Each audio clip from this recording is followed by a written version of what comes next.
chapitre 121, le livre des psaumes.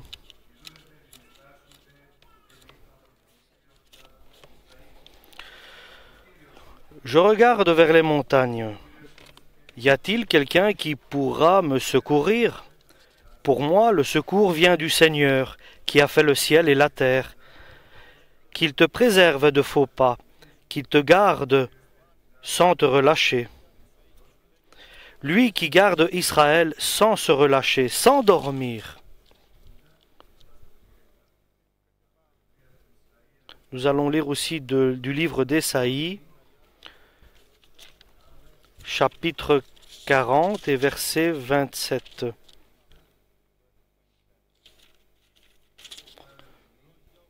Verset 27. Israël, peuple de Jacob, pourquoi affirmes-tu, le Seigneur ne s'aperçoit pas de ce qui m'arrive? Mon bon droit échappe à mon Dieu. Ne le sais-tu pas? Ne l'as-tu pas entendu dire? Le Seigneur est Dieu. De siècle en siècle, il a créé la terre, d'une extrémité à l'autre. Jamais il ne faiblit, jamais il ne se lasse.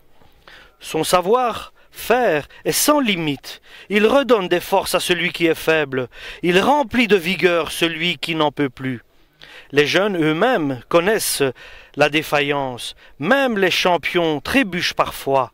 Mais ceux qui comptent sur le Seigneur reçoivent des forces nouvelles, comme des aigles qui s'élancent.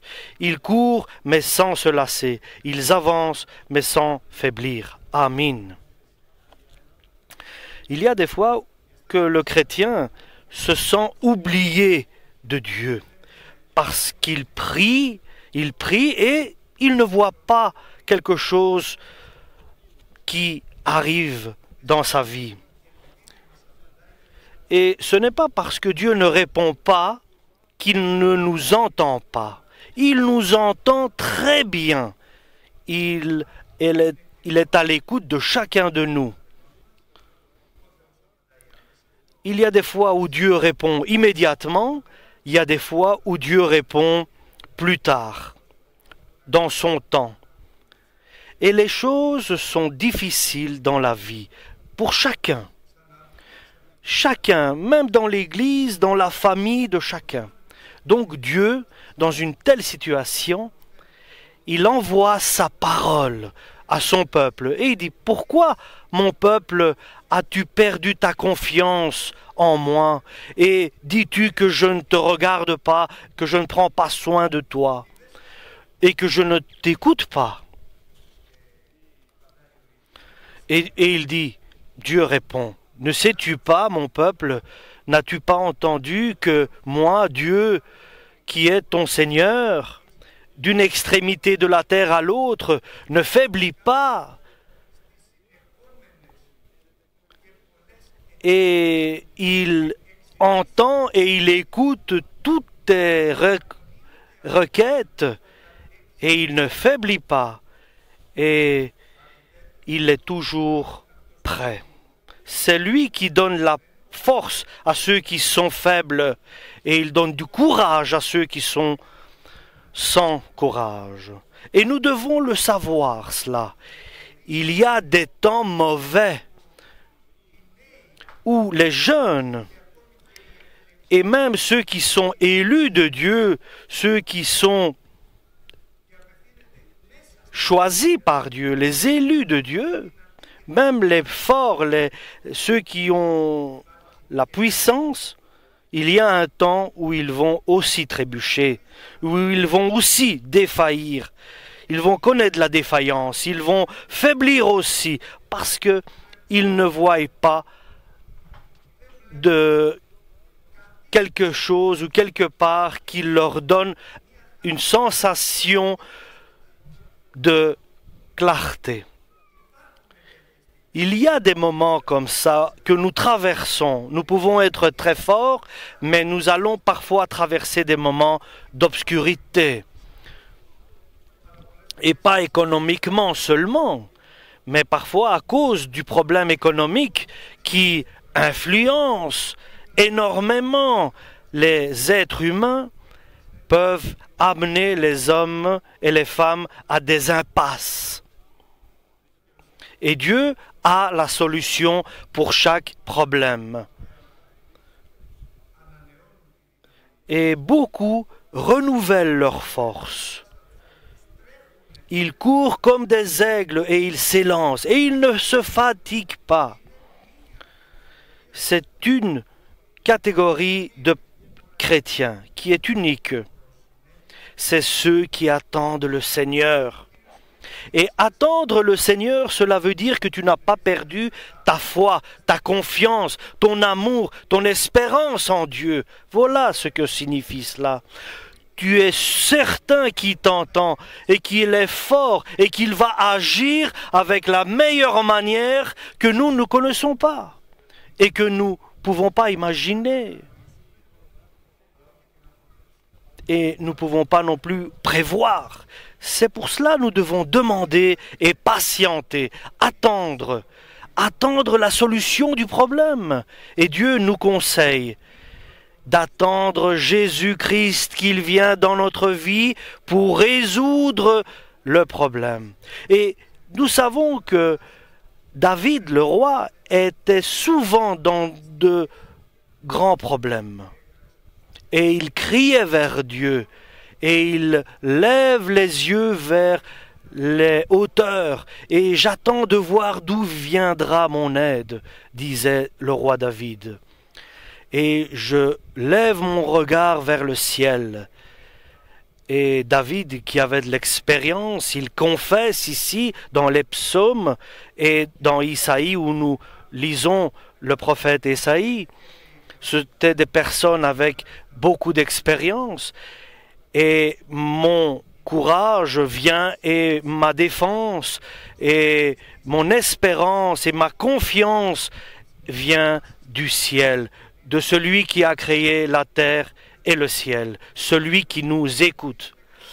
Et il y a des prières de personnes qui disent « Dieu, tu m'as oublié, tu n'entends pas mes prières, tu n'écoutes pas ce que je dis ». À cela, bien sûr, Dieu n'est pas satisfait à ces prières-là. Nous devons garder la confiance et ne pas faiblir. Et nous savons que tout doit arriver d'abord dans notre vie personnelle et dans la vie familiale et dans la vie ecclésiastique. Mais nous ne devons pas faiblir et abandonner et ne pas perdre le contact avec Dieu, parce que nous avons besoin de patience pour faire la volonté de Dieu. Et alors nous pourrons bénéficier des promesses divines. Donc ne perdons pas ce contact que nous avons avec Dieu. Celui qui tombe, qui s'égare, il ne peut pas comprendre la venue de Jésus-Christ. Il viendra et lui ne prendra pas, il ne sera pas au rendez-vous, parce qu'il ne croit plus en la venue de Jésus. Mais celui qui dit que mon aide vient du ciel, du Seigneur qui a créé le ciel et la terre, mon aide vient du Seigneur, alléluia, il dit cela, lui, il est toujours confiant en Dieu. Il sait que Dieu l'écoute et que son aide vient du Seigneur. Et celui qui surveille ne s'endormira pas. Celui qui veille sur nous ne s'endort jamais. Il est toujours éveillé. Il est toujours là pour nous surveiller, pour nous protéger. Et il va s'occuper de nous avec une attention personnelle. Et c'est une expression de l'amour de Dieu. Et elle est illimitée dans la prise en charge de nous. Et notre aide vient de celui qui est éternel. Et il est notre couverture. Il nous protège de tout accident et de tout mal. Et surtout, il protégera notre âme qui est éternelle. Alléluia. et il va être devant nous pour aller et ouvrir notre chemin. Il est tout-puissant et il prend soin des siens. Il prend soin de ses enfants, de ceux qui ont confiance en lui et qui n'ont pas perdu leur espérance en Dieu. Et notre aide vient de Dieu dans notre vie spirituelle, familiale et dans l'Église.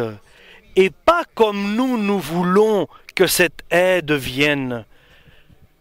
Parce que nous voulons comme ceci ou comme cela, mais comme le Seigneur l'a décidé, nous devons dire que notre aide vient du Seigneur, quelle qu'elle soit.